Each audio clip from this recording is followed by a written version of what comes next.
Hello, my name is Małgosia Tetiurka. I live in Poland. I'm a teacher and teacher trainer.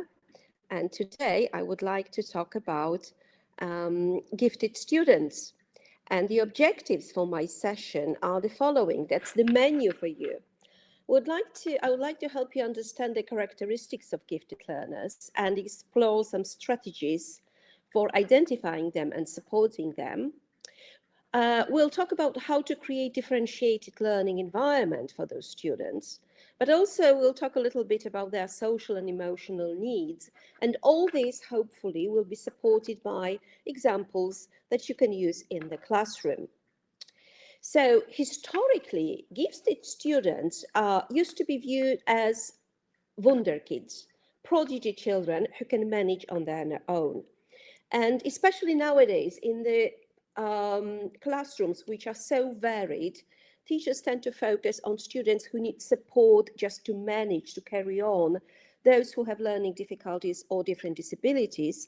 And the support for gifted students is often limited to helping them to take part in different competitions, providing them with some extra materials.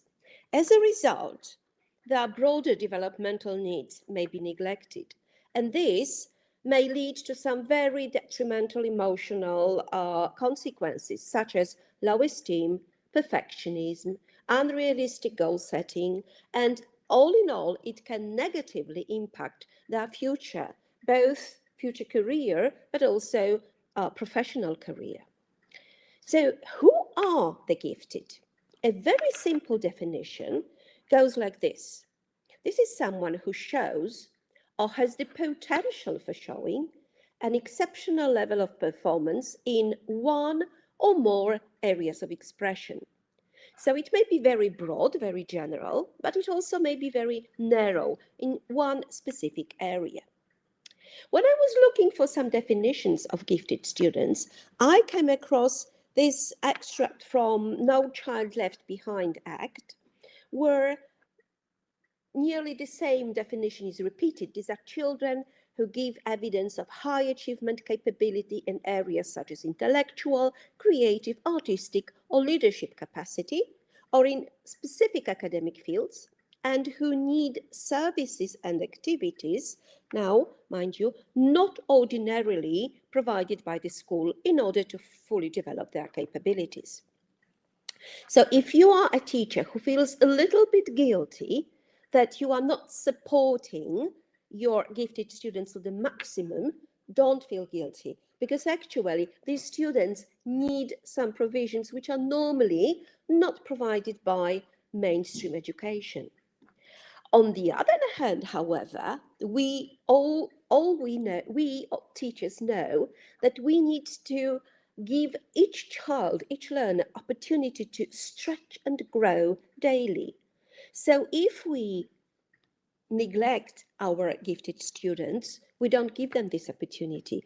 We are also obliged to notice them and to take care of them. Also, and I don't know what happened with this slide, those students with talent, with special talent, are now seen as the national resource. Someone who can, in this post-industrial era, who can help the economy grow, who can move the country forward. So as teachers, we're also responsible for giving those children all possible support so that they in turn can help our economies and the development. But these different gifted students are quite often overlooked in our inclusive classrooms. That's because we as teachers usually lack professional training in identifying them and also in supporting them. And nowadays, the climate is more for like supporting those students who struggle. And this is the direction of the differentiation. And little attention is given to acceleration, that is helping those students who could go faster. Gifted students also do not make life easier for us because quite often they hide their abilities because they feel They sense that they are different to other students and they do not want to stand out because they don't want to be isolated. Grades are also not always a reliable identification tool because it does happen that those gifted students may not have the best grades possible.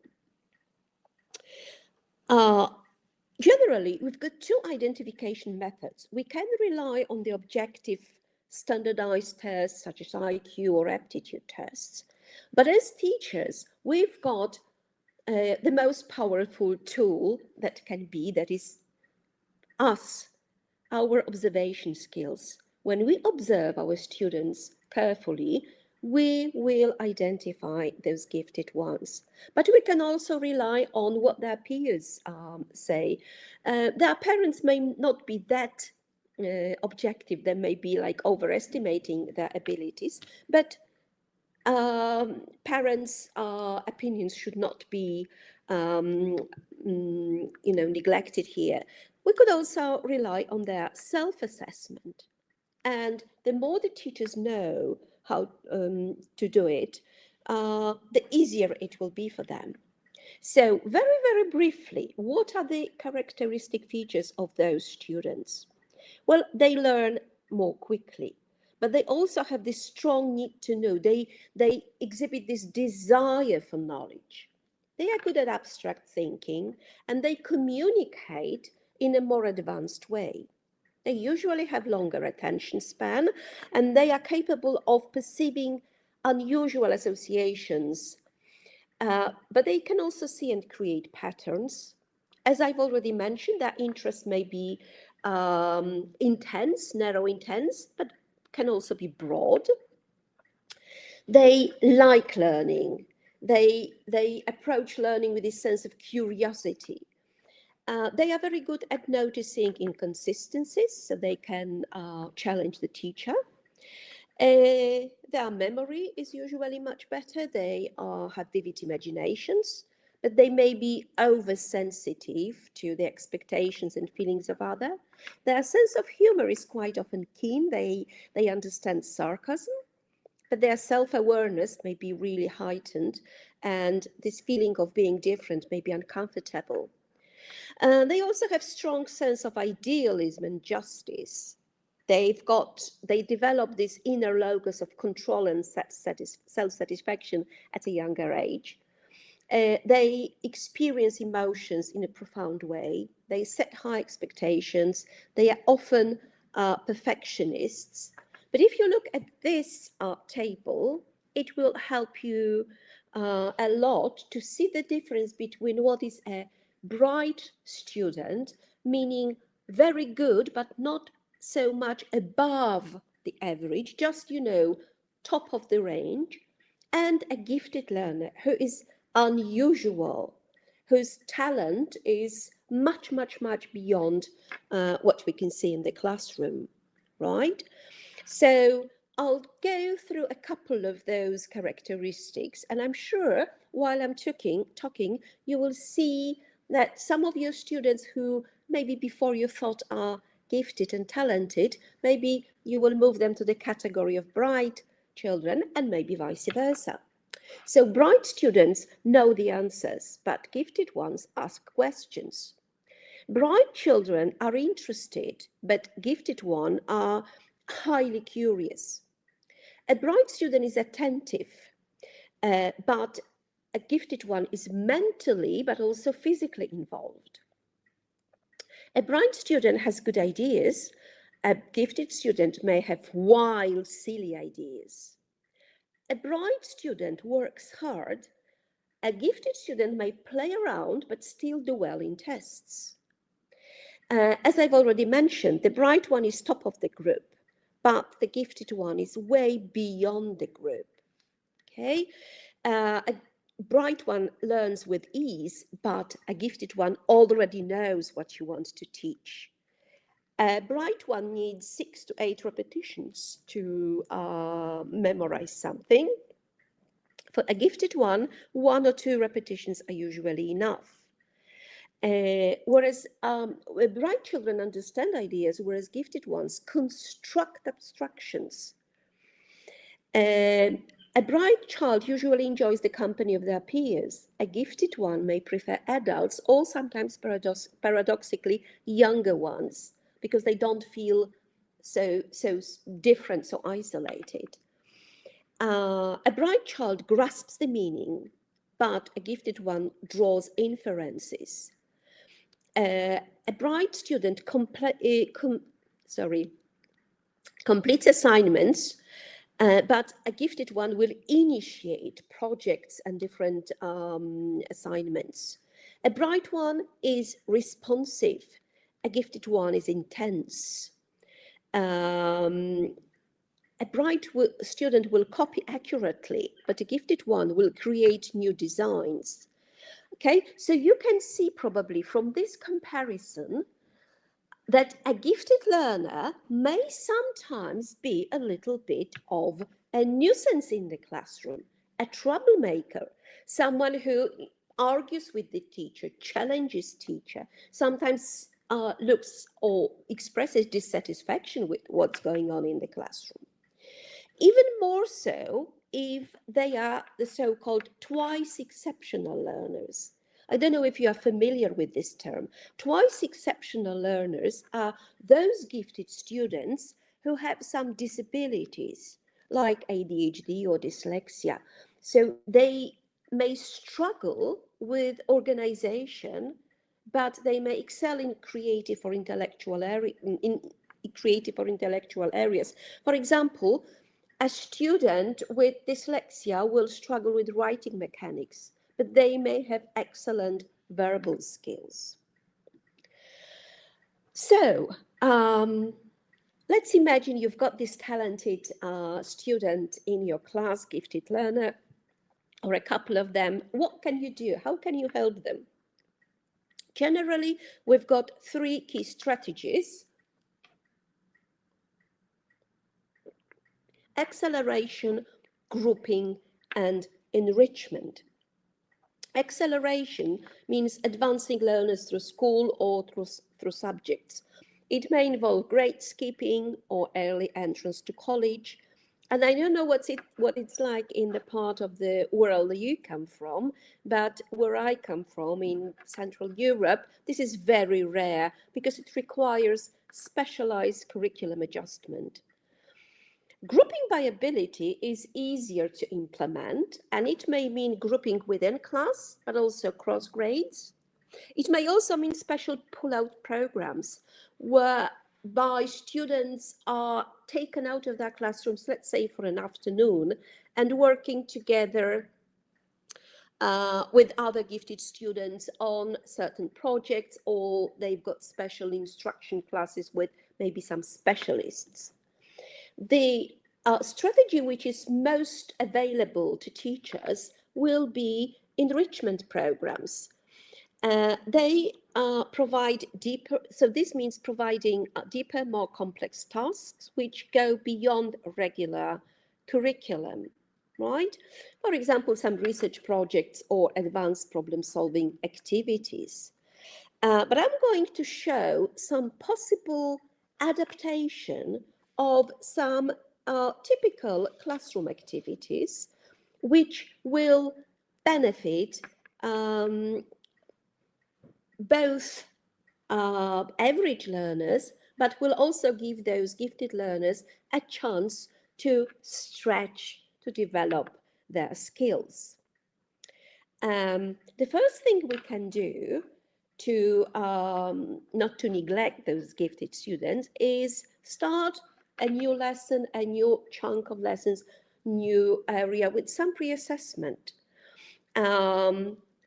Checking what they already know to avoid teaching them the same thing again. It can be done through KWL charts, where students write what they know, what they would like to know, and finally, what they've learned. Another option would be choice boards. A choice board is simply giving students options of a task. This is an example vocabulary choice board where students can choose how they want to record new vocabulary. if you wanted to be like, if you want to make sure that students do not choose the easiest one, you can just ask them to do, choose two and organize these options in such a way that they have to choose one more challenging, one less challenging. This is an example of a grammar choice board. Again, from writing 5 sentences through explaining the rule, creating a dialogue, finding real life examples, making a timeline, and culminating in creating a quiz. So students can choose how they want to show what they are learning, right? With differentiation techniques, they are basically the same as the techniques we use for students who struggle. We can differentiate materials, we can differentiate the process of learning and the product, okay? Some of the activities that we can use maybe debates or factor opinion. What does this mean? And 4 corners. I will go briefly through them. Well, debates are, I'm sure you know what it is, multiple perspectives. And whereas those less gifted students will probably choose the safe option, those who are more gifted, they may, in the debate take the position which seems to be like lost from the very beginning. Factor opinion. You give students some statements and you ask them to decide whether they are facts or opinions. And then you can have some discussion about how do we know that something is a fact or an opinion.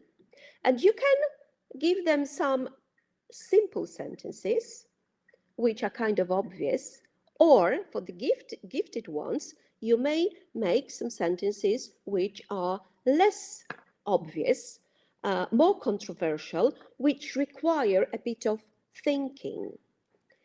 Another activity which will be tapping on the potential of gifted learners is, what does this mean? You choose a problem, it may be like a real life issue, ocean pollution, let's say, and then you ask these questions one by one. What does this mean to me? What does this mean to my family? What does this mean to my community? What does this mean to the country and to the world?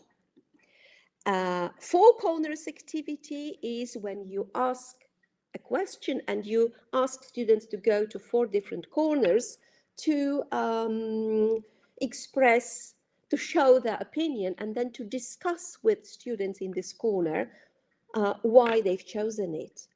A jigsaw task is a task where you give them some, in my case, pictures, and they have to, without showing the pictures to each other, decide on the order. Now, for gifted students, you may choose pictures which are not so obvious to put in order. Okay, if you look at these 3 pictures, they may go in different orders. So adding elements of ambiguity will definitely help gifted learners. These are some more examples, and all these pictures were generated by artificial intelligence, and the prompts were also generated by the artificial intelligence. So it's quite easy to prepare such activities. Stuck in a desert, again, a typical scenario which I'm sure you are familiar with. You're stuck in a desert, you've got a list of items, choose 5 which can help you survive. And the list that you have here is the obvious list. But for gifted learners, you may provide a list which is not so obvious, and they have to really try hard to choose 5 objects that will help them survive. Why are you staring at us like that? Is an activity in which one group of students secretly decides who they are. Who the other team are. And the first team, they have to figure out who they are by asking these questions. And they have to choose the identity which is easy to describe. And the game goes like this. Why are you staring at us so strangely? Oh, we are wondering why you have such pale skin. Are we albinos? No, but you've never heard of albinos wearing capes, and so on and so on. So they have to figure out who they are judging by the responses. Now, despite being so talented, gifted students quite often need career orientation support, because if they are good at everything, it may be difficult for them to choose. One activity that might be helpful here is a psychological portrait of a successful person. They can pick up some, people considered successful, and they can do some research to try and create the profile of a successful person, to identify some common traits among those successful individuals. To develop creativity, students can come up with professions that do not yet exist. They have to invent the name and what this profession involves, like a dream choreographer, a mapper of people's dreams, or chronosculptor, an artist who sculpts moments in life, or emotion weaver, someone who blends scents, colors, sounds, and so on.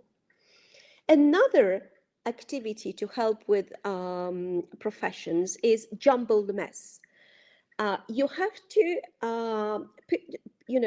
collect a number of phrases connected with different skills and traits, and students choose 3 at random.